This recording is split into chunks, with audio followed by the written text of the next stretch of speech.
मित्रहरू भिडियोको टाइटल अनि थम्बनेल हेरेरै थाहा पाइसक्नु भयो होला। आजको भिडियो एकदम महत्त्वपूर्ण रहेको छ। समय व्यवस्थापन कसरी गर्ने भन्नेसँग सम्बन्धित रहेर सानो भिडियो लिएर उपस्थित भएको छु। आशा छ यो भिडियो हजुरहरूको लागि हेल्पफुल हुनेछ। नमस्ते, म सुजन पौडेल। ढिला नगरी आजको विषयवस्तुलाई लिएर जान चाहे। धन्यवाद।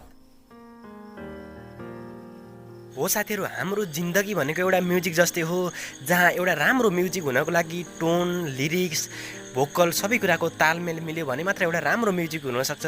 त्यसै गरी हाम्रो जिन्दगीमा पनि फिजिकल्ली रूपमा, मेन्टल्ली रूपमा, सोसल्ली रूपमा हामी तन्दुरुस्त भयो भने मात्र एउटा राम्रो जिन्दगी हुनसक्छ। विडम्बना साथीहरू, आज हामीहरूले हाम्रो जिन्दगीलाई खिचडी बनाइरहेका छौँ, जहाँ कुनै कुराको लिमिट छैन, कुनै कुराको टाइम टेबल छैन। हामीहरूले खाना खाने समयमा पढिरहेका छौँ, पढ्ने समयमा खेलिरहेका छौँ र खेल्ने समयमा साथीहरूसँग भेटघाट गरिरहेका छौँ। र हामीहरूले अधिकांश समय आजको दिनमा फेसबुक, युट्युब र सोसल मिडियामा बिताइरहेका छौँ र हामीहरूले अरूको कमी कमजोरी निकाल्नमै बिजी छौँ र हामीलाई यो कुराको थाहा हुँदैन कि मभित्र के कमी कमजोरी छ भन्ने कुरा हामीहरूलाई थाहा हुँदैन साथीहरू। त्यसैले साथीहरू, अरूको कमी कमजोरी निकाल्नु भन्दा पनि आफूभित्रको कमजोरीलाई हेरेर आज हामीहरूले आफ्नो टाइम टेबल बनाएर अगाडि बढ्यो भने एकदमै पनि सफलता हासिल गर्न सक्छ। हो साथीहरू, जिन्दगीमा सफलता हासिल गर्नको लागि टाइम टेबल र सेड्युल बनाएर अगाडि बढ्न एकदमै जरुरी छ। हो, यो टाइम टेबल र सेड्युल भन्दा बित्तिकै रिस उठ्न सक्छ, किन भन्दा यसभन्दा पहिला धेरै पटक टाइम टेबल र सेड्युल बनाउन खोजेको र त्यसअनुसार चल्न नसकेको पनि हुनसक्छ। हामीलाई थाहा छ कुनै पनि नयाँ ठाउँमा र नयाँ काममा त्यो 3 देखि 4 हप्तासम्म हामीलाई गाह्रो पर्छ र हामीले त्यसलाई निरन्तरता दिइराख्यौँ भने आज गाह्रो हुन्छ, भोलि गाह्रो हुन्ला, पर्सि अवश्य पनि त्यो सजिलो हुनेछ साथीहरू। त्यही भएर मित्रहरू, यदि जिन्दगीमा हजुरहरूले प्रगति गर्न छ, केही नयाँ चिज गर्नु छ भने टाइम टेबल बनाएर अगाडि बढ्न एकदमै जरुरी छ। सपोज उदाहरणको लागि, यदि हजुरहरूले कुनै पनि बिरुवामा पानी हाल्नु छ भने हप्तामा एकपटक 70 घन्टा पानी हाल्दा राम्रो हुन्छ होला कि प्रत्येक दिन 1-1 घन्टाको दरले पानी हाल्दा राम्रो हुन्छ? अभियसली पनि साथीहरू, त्यो बोटमा प्रत्येक दिन 1-1 घन्टाको दरले पानी हाल्दा राम्रो हुन्छ। त्यसै गरी हाम्रो जिन्दगीमा पनि कुनै पनि चिज काम गर्नु छ भने आज प्रशस्त गरेर भोलि आराम गर्नुभन्दा बिस्तारै बिस्तारै हामी एउटा सेड्युल बनाएर अगाडि बढ्यो भने एकदम सफलता हासिल गर्न सकिन्छ जस्तो लाग्छ साथीहरू। र विडम्बना साथीहरू, यो भिडियो हेरिरहनु भयो आधाभन्दा धेरै साथीहरूले अहिले विभिन्न आफ्नो लक्ष्य र गन्तव्य बिना यात्रा गर्दै हुनुहुन्छ।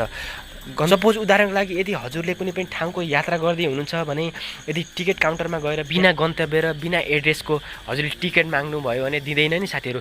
हो, त्यो सानो यात्राको लागि त गन्तव्य जरुरी थियो भने हाम्रो जिन्दगीमा एकपटक मात्र गर्ने यात्राको लागि बिना गन्तव्य र बिना टिकटको यात्रा गर्दैछौँ साथीहरू। हामीलाई थाहा छैन कहाँ जाने कसो गर्ने भन्ने कुरा थाहा छैन। यत्तिकै हामी गन्तव्य बिनाको यात्रा गर्दैछौँ साथीहरू। आजको समय यति धेरै इम्पोर्टेन्ट छ कि साथीहरू, प्रत्येक समय हजुरको खाताबाट समय घटिरहेको छ। प्रत्येक वर्ष हामीहरूले आफ्नो बर्थडे सेरेमनी मनाइरहेका छौँ र त्यो बर्थडे सेरेमनी मनाइरहँदा हामीलाई यो कुराको पत्तो हुँदैन कि हाम्रो लाइफ एकाउन्टबाट 1 वर्ष घटेको हामीलाई पत्तै हुँदैन साथीहरू। त्यही भएर साथीहरू, यदिको दिनमा कुनै पनि काम गरिएन भनेर पछुताउनु भन्दा आजैबाट सुरु गर्दा बेटर हुन्छ साथीहरू।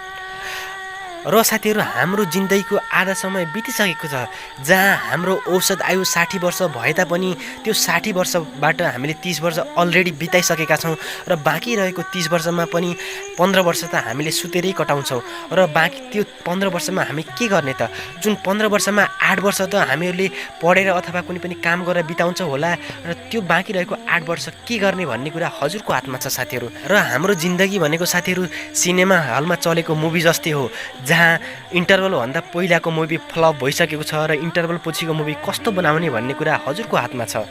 दुःखद कुरा यो हो कि जुन बितेको समयलाई हामीले सोही बनाउन सकिन्न र सुखद कुरा यो हो कि जुन आउने समयलाई हामीले चाहेको जस्तो बनाउन सकिन्छ र आउने मुभीलाई चाहेको जस्तो बनाउन सकिन्छ। इन्टरभल पछिको मुभी कस्तो बनाउने भन्ने कुरा हजुरको हातमा छ र त्यो मुभीको डिरेक्टर, त्यो मुभीको हिरो, म्युजिसियन सबै हजुर हुनुहुन्छ। त्यसैले त्यो मुभी यस्तो बनाउनुहोस् कि अब आउने पुस्ताले नि त्यो हजुरको त्यो मुभी देखेर हजुरलाई फलो गरून् र हजुरको याद गरून् साथीहरू। र यो थियो मेरो सानो समय व्यवस्थापन कसरी गर्न सकिन्छ भन्नेसँग सम्बन्धित रहेर बनाएको भिडियो। हजुरलाई कस्तो लाग्यो? यदि मन पर्यो भने लाइक गर्नुहोला र एकदमै मन पर्यो भने सेयर पनि गर्नुहोला। र आगामी दिनमा मेरा यस्तै नयाँ भिडियोहरू आउने नै छन्। अहिले भने यस भिडियोबाट बिदा हुन चाहन्छु। जय देश, जय परदेश।